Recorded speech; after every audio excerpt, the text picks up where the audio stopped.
không đưa mình tới địa ngục đó. Nó được lót bằng những cái thiện ý.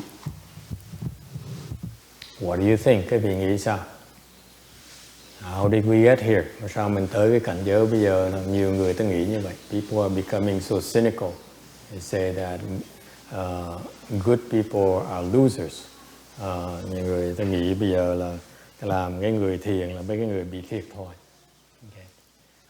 I feel that people are becoming cynical because they simply don't understand. Thầy nghĩ là người ta có cái sự hiểu lầm, có sự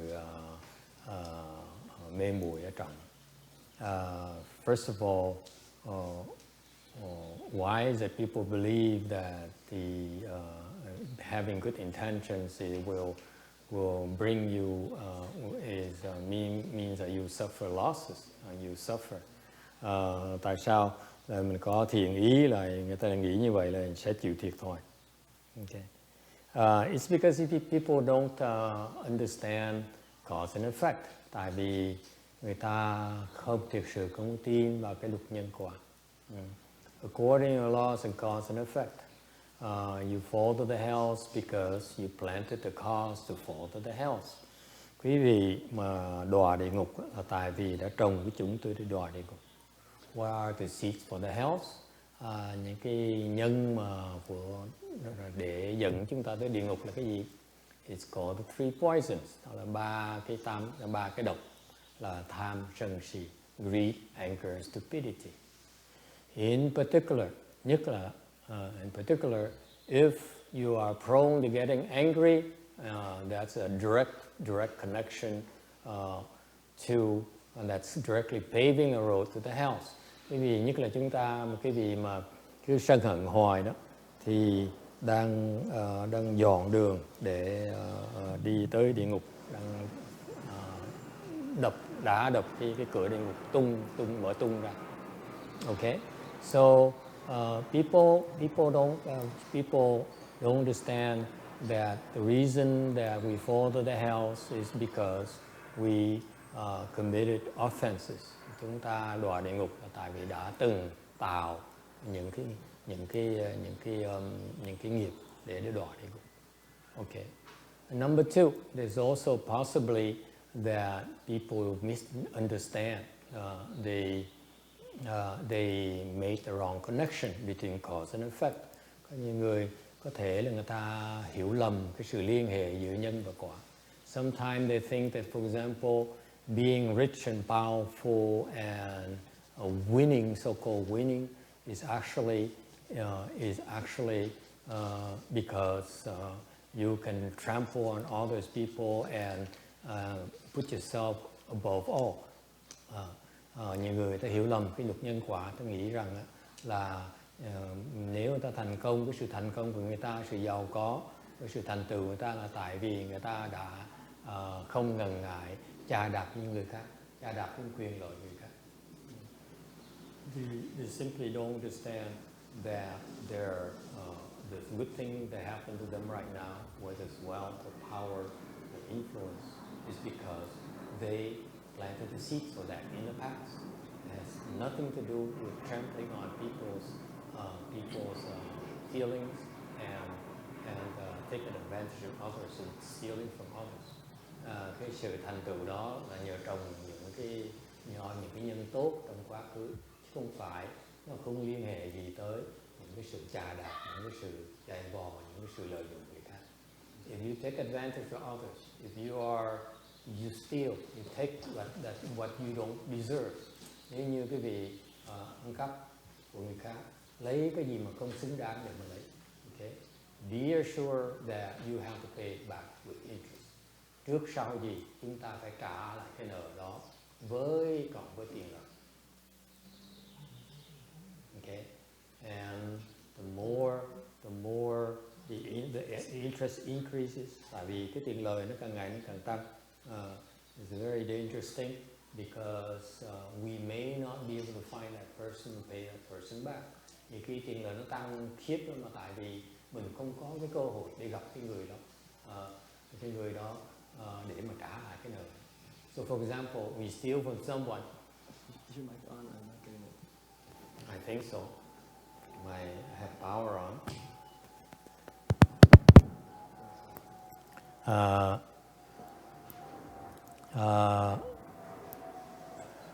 Stealing from someone? I'm sorry? Stealing from someone? You steal from someone and you trample on his feelings. He got so upset. He got so angry at you, he fell to the house, he falls to the house. Thành ra nhiều khi mình chà đạp người ta, mình hạ hiếp người ta, mình lừa gạt người ta bị thiệt thòi, người ta giận dễ sợ, thành người ta chết mà với cái hận thù đó thì người ta bị đọa địa ngục. And you know when you go to the house, you stuck there for aeons of aeons. Mà quý vị biết mà đọa địa ngục sẽ bị ở lại đó đời đời kiếp kiếp. And when they're there, you have no chance to pay them back. Họ đọa địa ngục như vậy mà sao mình trả nợ cho người ta bây giờ? So they're suffering and our interest accrues. Tại trong lúc họ cực khổ như vậy thì cái tiền lời của mình nợ họ đó, càng ngày nó càng tăng thêm. So when we get to meet them again, it's very hard to undo the damage. Khi chúng ta cái cơ hội gặp người ta lại thì khó mà gỡ những cái nợ này. All right. So number two reason is that people misunderstand about good intentions and bad results is because they they fail to see the connection between cause and effect. Thành nói cách khác là cái lý do thứ nhì mà chúng ta hiểu lầm rằng là có cái thiện ý là không có lợi, mà thiệt ra nó hại cho có hại là tại vì người ta không hiểu được cái sự liên hệ giữa nhân và quả, ta không thấy được cái liên hệ đó, thế hiểu lầm. And finally, another reason is that even though, the third reason, even though we have good intentions, lý do thứ ba là mặc dù chúng ta có thiện ý, có nhã ý, however, we are unskilled, chúng ta thiếu cái sự khéo léo. Okay?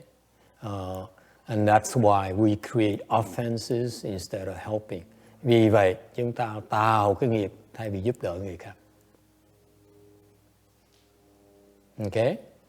For instance, ví dụ, it's funny, ví dụ nó hơi tức cười lắm, tại vì as you know, we have a Vietnamese TV program. Quý vị biết không? Chúng ta có cái chương trình Phật Pháp ở trên đài Việt Nam đó, for over 2.5 years now, đã hơn 2 năm rưỡi rồi. And we somehow every month we scrape by enough to buy airtime to do it. Mỗi tháng cứ bòn cho đủ để mà trả cái đài để mà nói pháp cho chúng sanh nghe. And for the last 2.5 years, 2 năm rưỡi rồi, I don't dare talk about the Pure Land. Thầy ít khi nói chuyện vãng sanh lắm. It's because I'm fearful that people would misinterpret it and slander it.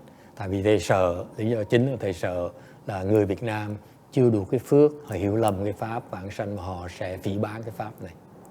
American Pure Land Buddhism, that is, phỉ báng cái pháp vãng sanh của xứ Mỹ này. Okay? So a year ago, một năm trước, I started talking about the 49-day Dharma. Thầy bắt đầu nói cái pháp 49 ngày.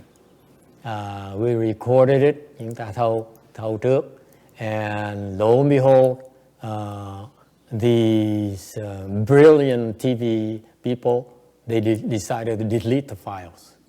Not only that file, but several other files as well, several other videos as well. Thì cái đài nó cà lâm lắm, thành ra họ trục trặc kỹ thuật hoài, thành ra năm ngoái đó họ không biết chuyện gì xảy ra, họ xóa cái video đó và nhiều video khác. Okay, so I got upset. I got very upset because it takes a lot to speak Dharma. Thầy đó thầy giận lắm. Thầy nói tại vì cái vị hiểu mỗi lần nói pháp nó hao sức lực dễ sợ lắm, hao khí lực dễ sợ lắm. It takes a lot out of me to speak Dharma. It looks like fun to you, những cái vị tưởng thầy sung sướng, thực ra không có. Mỗi lần nói pháp là rất là hao tổn cái tâm huyết của mình. Every time you speak Dharma, it takes a lot, it requires a lot. And so I was very upset that they would mess up my programs, several of them, including a 49-day programs. Hồi đó thầy giận dễ sợ lắm. Thầy nói là họ cà lâm quá, họ xóa 7-8 cái video của chúng tôi luôn. Mà trong đó có cái 49 ngày. And I knew back then that the reason it happened because experience tells me that every time I speak a Dharma that benefits living beings, I get all kinds of obstructions. Tại vì kinh nghiệm cho thầy thấy, cái quá khứ 12 năm qua, mỗi lần thầy nói một cái đại pháp để có lợi cho chúng sanh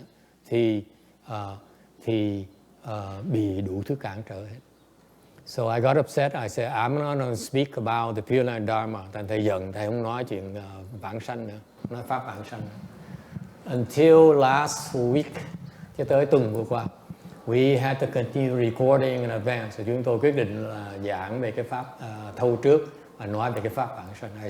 I said, it's time now that people seem to believe me and trust our chant Dharma. Tại vì sao? Tại 2 năm rưỡi rồi họ tin tưởng cái pháp thiền của tông chúng ta.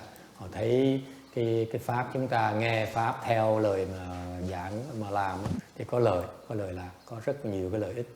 Because I realized people when they listen to the instruction, the suggestions we made in our TV program, they get a lot of benefits. So I realized the trust is there. So I decided to talk about the 49 days again. Thành tuần vừa qua quyết định là nói về pháp 49 ngày. And you know, 49 days, I could spend the entire month talking about it. Thực sự nói về cái pháp 49 ngày đó, thì có thể nói cả tháng cũng nói không có xong. Nhưng đều thành ra quyết định thâu 2 show. So we decided to record 2 shows only. And the first show is recorded. Show đầu tiên sau thâu xong. Second show, lo and behold, the first show is basically introduction. Đầu tiên chỉ nói giới thiệu sơ thôi. Bắt đầu vào chi tiết show thứ nhì một cái, trục trặc kỹ thuật nó khởi lên. As soon as I got into the details after 49 days and what you need to do in order to benefit yourself and your loved ones. Cái show thứ nhì bắt đầu nói nhiều chi tiết hơn là nên làm cái gì để quý vị hưởng lợi từ cái pháp 49 ngày mà Như Lai đã dạy và giúp đỡ những người gia đình của quý vị. Thì trục trặc kỹ thuật nó khởi lên. And we couldn't record the show, mà chúng tôi thâu show thứ nhì không được. You see, so that goes to prove that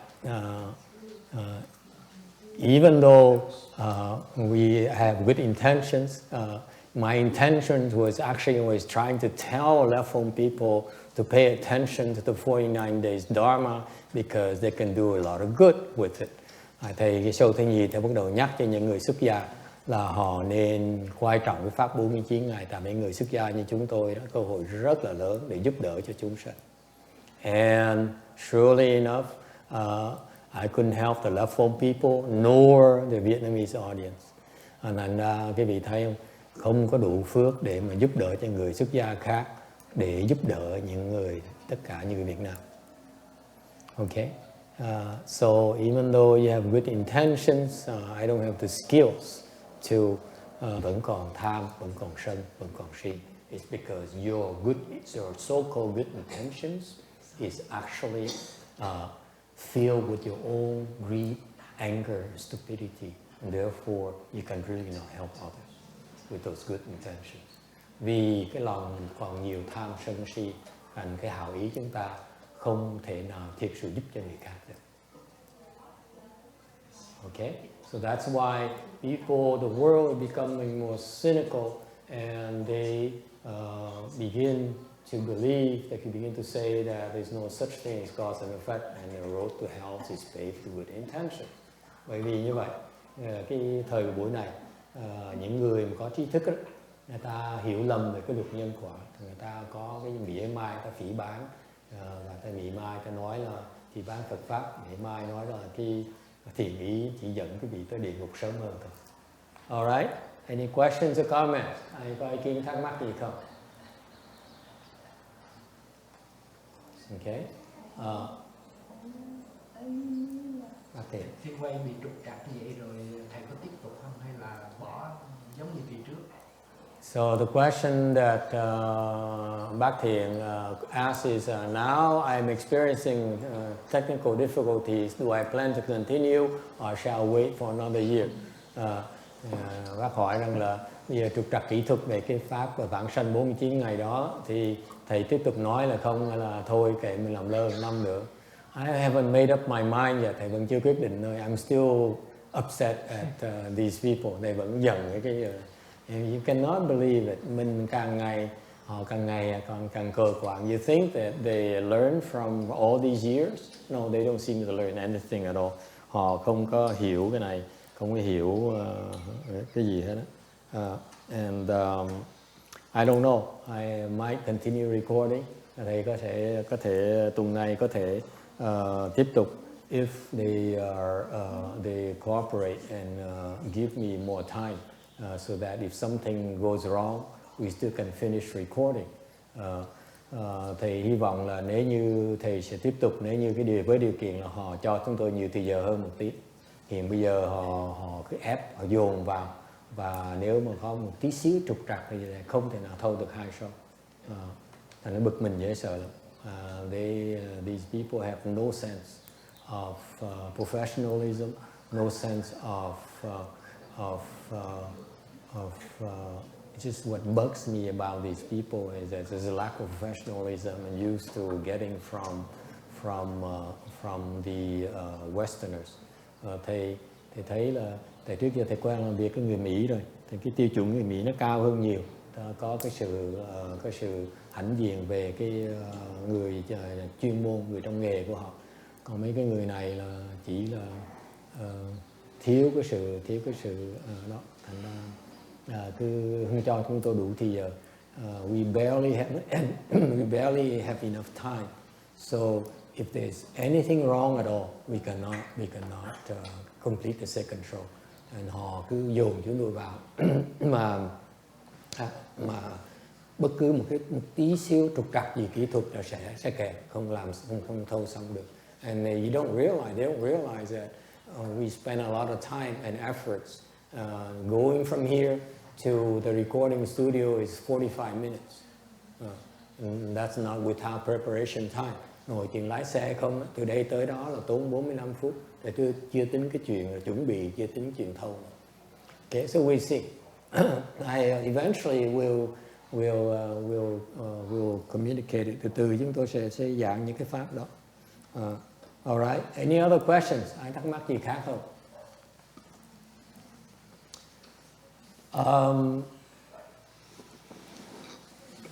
Regardless, I'm pleased that you all came today. Cái gì đi nữa, thầy cũng xin cảm ơn quý vị đã tới tham dự cái lễ Đại Bi Sám ngày hôm nay. It's wonderful because we have a lot of people show up to do their repentance. Mỗi cuối tháng như vậy, chúng ta có nhiều người tới tham dự cái lễ nào đó. So that tells me that I'm very pleased. Thầy rất là mừng. I'm very happy because technically, tại vì nói về kỹ thuật, I feel that the woodfish and the women's side, the Yue Chung, những cái phía bên phụ nữ mà đứng trước đó, họ vẫn cái kỹ thuật còn dở. The technical, we still have technical difficulties. Vẫn còn cái trục trặc kỹ thuật như thường. For example, the beat is off, chẳng hạn như gõ mõ trật. For people like me who are musical, it bugs the heck out of me. Những cái người mà biết âm nhạc như thầy đó, bực mình dễ sợ. It's an offense, cái đó là tạo nghiệp. You know, if you where we came from in Mahayana, the ceremonies are very important because you do it right, you create a lot of blessings. Bên cái pháp đại chúng, nếu như cái gì làm lễ, cư hành lễ mà đúng thì tạo rất là nhiều phước. And if you do it wrong, you create a lot of offenses as well. Để làm trật tạo cũng rất là nhiều nghiệp. It's a two-edged sword. And những cái lưỡi dao hai lưỡi, cái dao hai lưỡi. So that's why from now on, I hope that my students will practice Tape Chan every day. Thành mày hy vọng học trò thầy sẽ tập cái đại bi sám mỗi ngày. Will be I hope they arrange make time to do it from 12:45 to 2:30 or so. I don't know until when. Hy vọng là họ bỏ thì giờ để mà làm cái pháp đại bi sám cho từ sau 12:45. Okay, so that they're perfected. This is very important Dharma để họ làm cái pháp cho nó đúng. Cái pháp này rất là quan trọng. It shows by the fact that it's effective for a lot of people. Tại vì rõ ràng nhiều người tới, cứ cuối tháng rất nhiều người tới tham dự là tại vì là rõ ràng có kết quả. I don't know about you. Every time I do it, it feels lighter at the end. Tại thầy không biết cái gì ra sao. Cá nhân thầy mỗi lần làm như vậy thầy thích lắm. Tại vì làm xong một cái người nó nhẹ. Yes or no? I feel light. Người thấy nó nhẹ ra rõ ràng. It's really a proof right there that your karmic obstructions have been eradicated. Chứng minh cho quý vị thấy là cái nghiệp báo của chúng ta đó nó được xóa một phần. Alright, so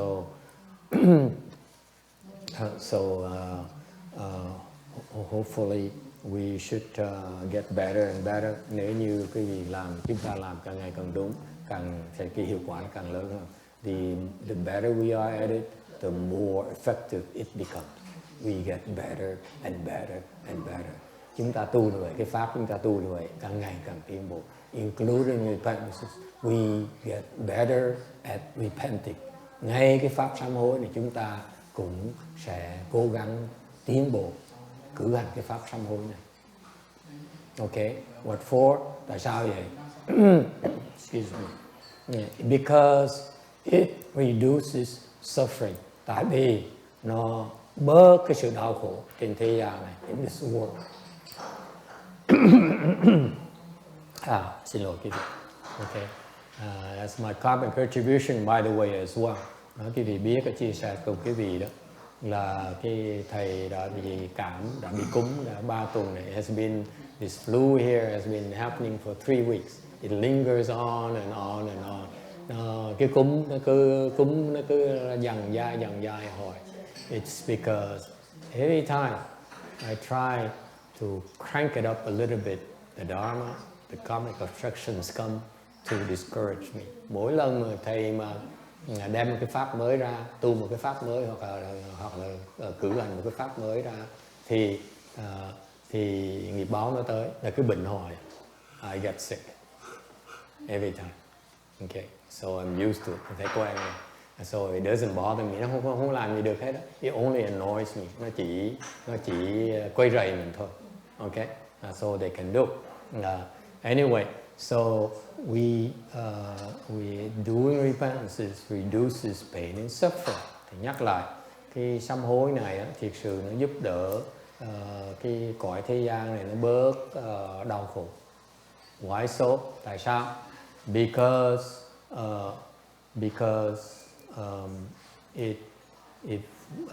it helps relieve our pain and suffering. Tại vì thứ nhất á, nó bớt nó giúp chúng ta bớt cái sự đau khổ cá nhân chúng ta. Okay, if we are sincere, nếu chúng ta sám hối một cách thành tâm. The key word is sincerity. Cái quan trọng là cái chữ thành tâm. If you are sincere, you can erase your karmic obstruction just like that. Nếu như quý vị thiệt sự mà thành tâm đó, thì quý vị có thể xóa được cái nghiệp báo của mình trong chốc lát. Okay, so and that will reduce our own personal pain and suffering. Thì như vậy sẽ bớt cái sự đau khổ của cá nhân chúng ta. Okay, I am not like you. Thầy không phải như quý vị. I don't repent and so that I don't become sick. Thầy không sám hối tại vì muốn cái thân mình nó bớt bệnh. I don't mind being sick. Thầy không có ngán gì bệnh. Chấp nhận cái bệnh mà I accept my sicknesses because it makes me more humble. Tại mỗi lần bệnh như vậy khiến thầy cảm thấy là mình khiêm tốn hơn một tí. It helped me realize I've been wrong And that's why I'm sick. Tại vì nó nhắc thầy biết là trong quá khứ mình đã làm nhiều cái nghiệp, thành bây giờ mình bệnh, đáng mà chịu. So I deserve. Okay? I repent in order to help everyone else eradicate your suffering. Thầy sám hối là cùng với quý vị, với đại chúng, để giúp đỡ quý vị xóa cái tội của quý vị. Alright? So to provide a little bit of relief to all of you, all living beings, để giúp tất cả mọi chúng sanh. So again, we repenting reduces suffering, your personal suffering. Thì thầy nhắc lại, cái sám hối đó nó sẽ giúp quý vị xóa tan bớt những cái khổ sở của cá nhân quý vị. It also helps alleviate sufferings from your creditors. Hơn nữa nó sẽ giúp quý vị giúp những cái chủ nợ quý vị bớt đau khổ. As the example I gave you earlier, như thầy cho quý vị cái ví dụ hồi nãy đó, your creditors tend to be upset at you. Là những cái chủ nợ chúng ta, nó thường họ giận chúng ta dễ sợ. They're very angry at us, and that's a lot of suffering. Như vậy họ rất là khổ sở. They are suffering a lot. Họ đang khổ sở dễ sợ. Okay, and that's why repenting is a very, very effective way to help both sides. Vì vậy cái pháp sám hối, một cái pháp rất là đặc biệt, nó có thể giúp hai bên, vừa con nợ và chủ nợ, đều bớt khổ. It helps both the victims and the creditors alleviate their own sufferings. All right? Yeah. So that's why it helps both sides. And cái pháp sám hối rất là đặc biệt, nó giúp cả hai bên cùng lúc. All right. In particular, nhất là những cái if you have people who are afflicted with mental illness, nhất là những cái người bị tâm bệnh đó. Okay. The mental illness usually are the kind of illness that will harass you your entire life. Những cái tâm bệnh là những cái loại bệnh mà thường á, nó hành hạ quý vị cả cuộc đời mình luôn. For example, I realize that people say now in America, hạng như thầy mới khám phá ra ở xứ Mỹ này, in America right now, they say that the non-Hispanic American whites death rate is increasing drastically. Nói rằng những người như bác khoa học gia nói rằng là những cái người da trắng mà không phải là cái gốc bên nói tiếng Mễ đó, thì họ đang chết, họ chết nhiều hơn. Their death rate is increasing alarmingly. Họ càng ngày càng chết cao này. Okay, it's very fascinating. Họ nói rất là lạ luôn. Whereas, for example, the European Caucasians are decreasing, but the Americans are increasing. Là hàng như bên Âu Châu đó, người da trắng bên Âu Châu thì cái tử nạn họ càng ngày càng ít hơn bên Mỹ này nhiều. Americans are increasing, Europeans are decreasing. Amazing, là dễ sợ. Why? Tại sao như vậy? They say it's because the non-Hispanic Caucasians rate of death is caused by, increase in death is caused by, tại vì những cái người da trắng ở đây mà càng ngày càng chết nhiều hơn, chết yểu sớm hơn á, là tại vì sao? What's your guess? Cái vị đoán là sao? Bác sĩ. They eat too much, they get obese, and economically they are not doing too well, so they are angry, frustrated, they are depressed, so they live like not a well-controlled life. That's why they die earlier. See, that's why you pay the doctors big bucks for that. They understand. Bác sĩ rõ ràng của bác sĩ đã nói, our doctor here says that I repeat, because they eat too much, they're obese. Thứ nhất á, cái cô bác sĩ có nói rằng là thứ nhất cái lý do chết là tại vì họ ăn nhiều quá thành mập ra. Okay? As people get older in this country, they get more obese, càng ngày càng lớn, càng phì ra. And that's not a good sign. Cái đó là chuyện không có tốt. Okay. And they another key word she says is that they what else did she say? You know, economically they are not doing well. So they get Công ăn angry. việc làm càng ngày càng khó. The salary is not increasing. So Lương không có tăng. they drink a lot, they smoke a lot. Excellent. And They drinking and smoking. Họ bị nghiện rượu hoặc là hút thuốc nhiều quá. And That's family increase in death life rate. is crumbling. They get divorced, they get separated. Yes, so all absolutely. Those So, stress and depression. God, you must be depressed being a doctor, seeing all this. Not only the wife, but also a lot of people, right? This is a common affliction nowadays. Thực ra quý vị biết không, không phải riêng người da trắng đâu, tất cả mọi người hiện nay nó bị như vậy. Cái da trắng này là họ chỉ quan sát là không quá khứ đâu. Bây giờ nếu mà bắt đầu họ quan sát lại y chóc, rất nhiều người bị như vậy, riêng không phải riêng người da trắng. If you do a survey nowadays, it's not only for white, it's for everyone nowadays. Okay. Because so basically three reasons là đại khái họ kết luận ba cái lý do mà tại sao người ta chết nhiều. Okay. Because number one, they obesity. Thứ nhất là phì béo, eat too much. Okay. We drink too much, smoke too much. Thứ nhì là rượu. Okay. Drink too much. Okay. It may be related to stress, related to depression, which is number three. Number three, they kill themselves. Họ tự tử. Go figure. Cái xứ nào mà tự tử? Can you imagine? Why would you want to kill yourself? Tại sao mình tự tử làm cái gì? We are basically living in one of the better countries in the world. Bỏ nó. Chúng ta ở một cái xứ mà chúng ta rất có phước, là công những cái xứ này là cái xứ mà những cái xứ mà tốt nhất trên cái thế gian này. I personally would not go anywhere else. This is my adopted country, my adopted home. Đây là cái xứ của thầy. I would go anywhere. Okay.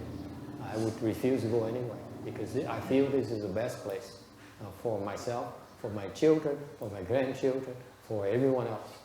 Thầy tin là cái xứ này là xứ rất tốt cho cá nhân thầy, cho con cháu thầy. Okay, and why are there alarmingly there are so many more people killing themselves? Tại sao nhiều người lại tự tử? It's because of depression. Tại vì đó là cái bệnh chán đời. The end result, all of the results of depression is to kill yourself. Cái bệnh chán đời nó rất là nguy hiểm. Và cuối cùng cái mục tiêu cuối cùng của chán đời nó khi mà quý vị nó xài quý vị xong rồi để truyền nhiễm. After the ghost depression goes, is done using you to spread depression. Khi mà cái con quỷ, con ma quỷ mà chán đời đó nó dùng quý vị hết để mà nó truyền nhiễm rồi, they will make you kill yourself. Nó sẽ khiến quý vị tự tử. Okay, so amazingly, people in this country are dying a lot younger. Is because in spite of the increase in the age in the lifespan, life expectancy is because of depression, obesity, and alcohol. Suicide, obesity, and alcohol. Những khoa học gia ta khám phá rằng người ta chết sớm, người chết yểu như vậy. Mặc dầu là trong trung bình là cái mạng sống của người càng ngày càng tăng cao lên, là tại vì người ta tự tử, người ta mập quá hoặc người ta uống rượu. Ok, mình phải nhắc lại cái tự tử là tại vì bị bệnh chán đời. I remind you, the suicide is a very, very dangerous thing. It's an epidemic because of depression. Tự tử là tại vì cái bệnh chán đời. Okay. All right. So again, these kinds of mental illness, bởi vì cái bệnh chán đời là một cái loại tâm bệnh. Depression is a form of mental illness, and it's best dealt with by getting professional help as well as repentance. Những cái người bị tâm bệnh đó, quý vị nên chú ý một cái, nên gặp những người chuyên môn để được giúp đỡ. và biết sám hối đều đều. You need to repent. Okay. Alright. That's all I have for you today. Chúng ta nghỉ 5 phút ở đây rồi chúng ta trở về lại cúng ngọ. Thanks for coming. Thank you.